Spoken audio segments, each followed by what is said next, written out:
Hey everybody, meet my friend Gladius. Me and him are hanging out this week for this week's house party.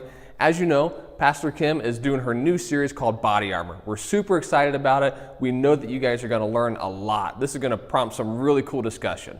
One of the things that I thought about is when I look back at my own life, it's always after the fact that I realized that that was really an attack and that I needed some body armor, and I wish I would have had more. So I encourage you to dig in this week and through this series, put on the full armor, discover how to do it, and challenge yourself. So here's Pastor Pat and Kim with this week's series.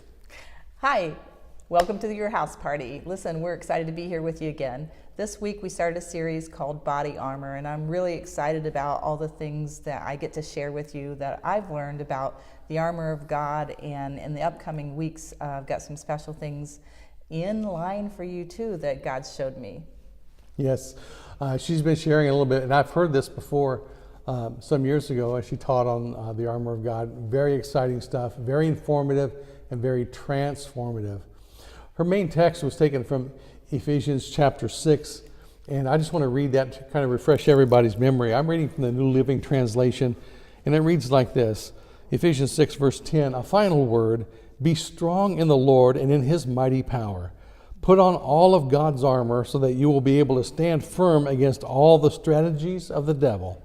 For we are not fighting against flesh and blood enemies, but against evil rulers and authorities in the unseen world, against mighty powers in this dark world, and against evil spirits in heavenly places. Therefore, put on every piece of God's armor so you will be able to stand and resist the enemy in the time of evil. Then after the battle, you will still be standing firm. So one of the things I talked about this week was also strategies. The way that the enemy forms a strategy, tactical maneuvers, and he comes after God's people. So whether we believe it or not, whether we acknowledge it or not, whether we understand it or not, the devil is real and he's after you. That's right. And I think every one of us have experienced times when we have really known that we are in a battle, we're in a struggle.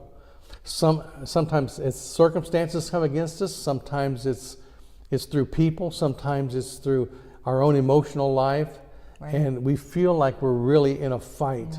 Yeah. And those are the struggles that we believe Paul was referring to in Ephesians chapter 6. Yeah, those things in life that seem to overtake us, overcome us. We feel overwhelmed by things that are going on around us. And we're not saying that everything is the devil. Some things are just life.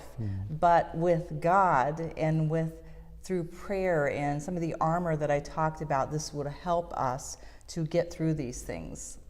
That's right. So why don't you just take a moment right now and talk about, during the house party, a particular time or that you recognized when you felt like you were really under spiritual attack, that the enemy had mapped out a strategy against you and had launched an attack against you. What did that feel like? What was that experience like? And share that with the group.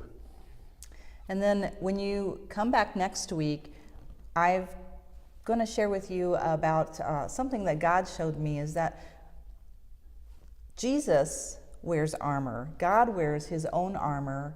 And do you know that the enemy, he wants to be just like him? I know many of you have heard that before. He wants to be like God.